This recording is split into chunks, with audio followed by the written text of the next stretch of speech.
സിനിമാക്കാരെ തിരഞ്ഞെടുപ്പ് ഗോതയിൽ ഇറക്കി വിജയിപ്പിക്കുന്ന രീതി ആദ്യം പരീക്ഷിച്ച് വിജയിപ്പിച്ചത് തമിഴ്നാട്ടിലാണ്. പക്ഷേ സിനിമാക്കാർക്ക് വോട്ട് നൽകി വിജയിപ്പിച്ച് വിടാൻ മലയാളി ഒരിക്കലും താല്പര്യം കാണിച്ചിട്ടില്ല. എന്നാലും ഗണേഷ് കുമാറും ഇന്നസെൻറ്റും മുകേഷും താരപ്പകട്ടിൽ വോട്ട് പോക്കറ്റിലാക്കി ജയിച്ചു കയറിയവരാണ്. അടുത്ത ലോക്സഭാ തെരഞ്ഞെടുപ്പിൽ മമ്മൂക്കയും ലാലേട്ടനും ഗോതയിൽ ഇറങ്ങുമെന്നാണ് കേട്ടുകേൾവി. എല്ലാവർക്കും കൗമുദി ട്രെൻഡിംഗ് ന്യൂസിലേക്ക് സ്വാഗതം. പെരുന്ന നായരുടെ പിന്തുണയോടെ മോഹൻലാലിനെ തിരുവനന്തപുരത്ത് മത്സരിപ്പിച്ച് ജയിപ്പിക്കാൻ താമര പാർട്ടിക്ക് നല്ല മോഹമുണ്ട്. പ്രധാനമന്ത്രി മോദിജിയെ 4 മാസം മുമ്പ് ലാൽ നേരിട്ട് പോയി കണ്ടതോടെ താമര പാർട്ടിയിലെ ചിലർ ഒരു കാര്യം തീരുമാനിച്ചു: മത്സരിച്ചാലും ഇല്ലെങ്കിലും മോഹൻലാൽ എന്ന ബ്രാൻഡിനെ ഉപയോഗിക്കണം. താമര ചിഹ്നത്തിൽ ലാൽ മത്സരിച്ചാൽ അരിവാൾ ചുറ്റിക നക്ഷത്രത്തിൽ മമ്മൂക്കയെ മത്സരിപ്പിക്കാനാണ് ചെങ്കൊടി പാർട്ടിയുടെ തീരുമാനം.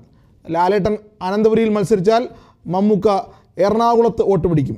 ലാലേട്ടനെയും മമ്മൂക്കയെയും അങ്ങനെ വിടാൻ ഒരുക്കമല്ലെന്നാണ് സുരേഷ് ഗോപി പറയുന്നത്.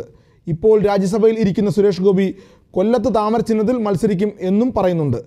സംവിധായകൻ ആഷിഖ് അബു, ഭാര്യ റീമ കല്ലിങ്കൽ ഇവരൊക്കെ അരിവാൾ ചുറ്റികയിൽ മത്സരിക്കാൻ റെഡിയാണ്. കഴിഞ്ഞ തവണ അരിവാൾ ചുറ്റികയുമായി ചാലക്കുടിയിൽ നിന്ന് ഡൽഹിക്ക് പോയ ഇന്നസെൻറ്റിനെ കുറിച്ച് അതിനുശേഷം ഒരു വിവരവുമില്ല. അമ്മയുടെ പ്രസിഡൻ്റായി നടക്കുന്നത് പോലെ അല്ല അങ്ങ് ഇന്ദ്രപ്രസ്ഥത്തിൽ ഹിന്ദിയിലും ഇംഗ്ലീഷിലും കാര്യങ്ങൾ കേൾക്കുന്നതും പറയുന്നതും എന്ന് ഇന്നച്ചന് നല്ല പോലെ മനസ്സിലായി. തിരഞ്ഞെടുപ്പ് പ്രഖ്യാപനത്തിന് 1 മാസം മാത്രം ശേഷിക്കെ ലാലേട്ടൻ്റെയും മമ്മൂക്കയുടെയും രാഷ്ട്രീയ പ്രവേശനം ഏത് കൊടിയുടെ നിറത്തിലാകും എന്നറിയാൻ നല്ല ആഗ്രഹമുണ്ട്. കൊതിപ്പിച്ച് കടന്നു കളയുന്ന സ്ഥിരം ലാലേട്ടൻ പരിപാടി ആവർത്തിച്ചാൽ താമര പാർട്ടി വെള്ളത്തിലാകും. ഒന്നും മിണ്ടാതെ നൈസായിട്ട് തടിയൂരുന്ന മമ്മൂക്ക ചെങ്കടി പാർട്ടിയെ പറ്റിക്കുമോ എന്നും കാത്തിരുന്നു കാണാം. ലോക്സഭയിലേക്ക് സ്വന്തം മകന് ഒരു ടിക്കറ്റ് കിട്ടാൻ വേണ്ടി UDFൽ ചേക്കേറാൻ പോയ PC ജോർജിനോട് പോയി പണി നോക്കാനാണ് ഉമ്മൻചാണ്ടിയും കൂട്ടരും പറഞ്ഞത്. കോൺഗ്രസ് ടിക്കറ്റിൽ മത്സരിക്കാൻ തയ്യാറായി ജഗദീഷും സിദ്ദിഖും സലീം കുമാറും ഒക്കെ റെഡിയായി നിൽക്കുമ്പോഴാണ് തെറിപ്പാർട്ടിയുടെ നേതാവായ PCയുടെ കോൺഗ്രസ് മോഹം. എവിടെ ഉദ്ഘാടനമുണ്ടോ അവിടെ മോദിയുണ്ട്. അതാണ് കേന്ദ്ര സർക്കാരിൻ്റെ പുതിയ പരസ്യവാചകം. തിരഞ്ഞെടുപ്പ് അടുക്കുമ്പോൾ മാത്രം കാണുന്ന ഒരു പ്രത്യേകതരം പരസ്യമാണത്. പ്രളയം വന്നപ്പോൾ വന്നില്ല, കേരളം സഹായം ചോദിച്ചപ്പോൾ കാശില്ല എന്ന് പറഞ്ഞു, വിദേശത്ത് കാശ് കിട്ടുമെന്ന് ഉറപ്പായപ്പോൾ അത് വാങ്ങണ്ടെന്ന് പറഞ്ഞു. പക്ഷേ കൊല്ലം ബൈപ്പാസ് ഉദ്ഘാടനം എന്ന് കേട്ടപ്പോൾ വിമാനം ചാർട്ട് ചെയ്തു വന്നു. അതാണ് മോദിജിയുടെ വികസന നയം. കേരളത്തിലെ ദേശീയപാതയിൽ യാത്ര ചെയ്തവർക്കറിയാം കൊല്ലം നഗരത്തിലെ ഗതാഗതക്കുരുക്ക്. അതിനൊരു പരിഹാരമെന്ന നിലയിലാണ് കൊല്ലത്ത് ബൈപ്പാസ് വന്നത്. വർഷങ്ങൾ നീണ്ട കാത്തിരിപ്പിന് ഒടുവിൽ കൊല്ലം ബൈപ്പാസ് യാഥാർത്ഥ്യമായപ്പോൾ ആരാണ് അതിൻ്റെ പിതാവ് എന്നതായി തർക്കം. പിണറായി വിജയനും പ്രേമേന്ദ്രൻ MPയും പ്രധാനമന്ത്രി നരേന്ദ്രമോദിയും ഒക്കെ കൊല്ലം ബൈപ്പാസിൻ്റെ പിതാക്കന്മാരായി. ഉദ്ഘാടന വേളയിൽ ശരണം വിളിച്ച് കൂവിത്തോൽപ്പിക്കാൻ വന്നവരെ പ്രധാനമന്ത്രിയെ സാക്ഷിയാക്കി പിണറായി മുഖ്യൻ തൻ്റേത് ഇരട്ടച്ചങ്കാണെന്ന് വീണ്ടും തെളിയിച്ചു. പിണറായി ബൈപ്പാസിൽ റോഡ് ഷോ നടത്തിയപ്പോൾ കേരളം ത്രിപുരയാകുമെന്ന് മോദിജി കവലപ്രസംഗം നടത്തി. കൊച്ചി മെട്രോയിൽ കുമ്മനടിച്ച കുമ്മനം രാജശേഖരൻ്റെ അനുഭവം ഓർമ്മയുള്ളതുകൊണ്ട് ശ്രീധരൻപിള്ള വക്കീൽ ബൈപ്പാസ് ഉദ്ഘാടിക്കാൻ പോയില്ല.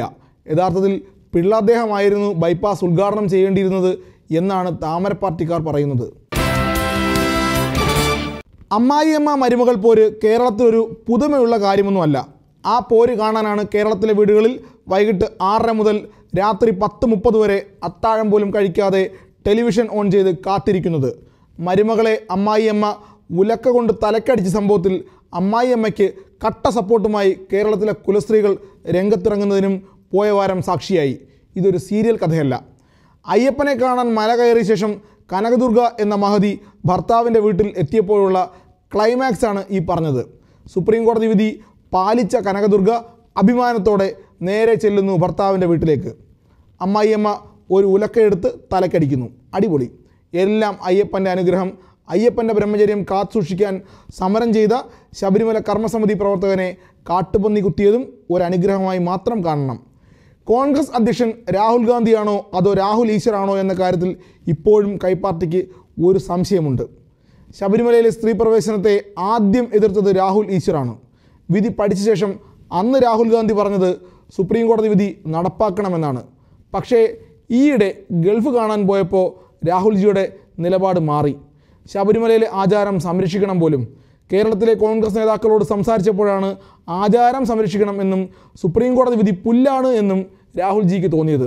ഓരോ മണിക്കൂറിലും നിലപാട് മാറ്റുന്ന കാര്യത്തിൽ രാഹുൽജി നമ്മുടെ താമര പാർട്ടിയുടെ അധ്യക്ഷൻ ശ്രീധരൻപിള്ളയുടെ ആരായിട്ട് വരും എന്നാണ് ഇനി അറിയേണ്ടത്. മകരവിളക്ക് കഴിഞ്ഞാൽ തിരക്ക് കുറയും എന്ന ധാരണയിൽ കണ്ണൂരിൽ നിന്ന് 2 യുവതികൾ വീണ്ടും മല കയറി. അയ്യപ്പൻ്റെ പുണ്യപൂങ്കാവനമായ ശബരിമലയിൽ അത്ര പെട്ടെന്ന് കയറാൻ കഴിയില്ല എന്ന് 2 മഹതികൾക്കും പിന്നീട് മനസ്സിലായി. എല്ലാവരും ഭക്തിയോടെ കാത്തിരുന്ന മകരവിളക്ക് കഴിഞ്ഞു.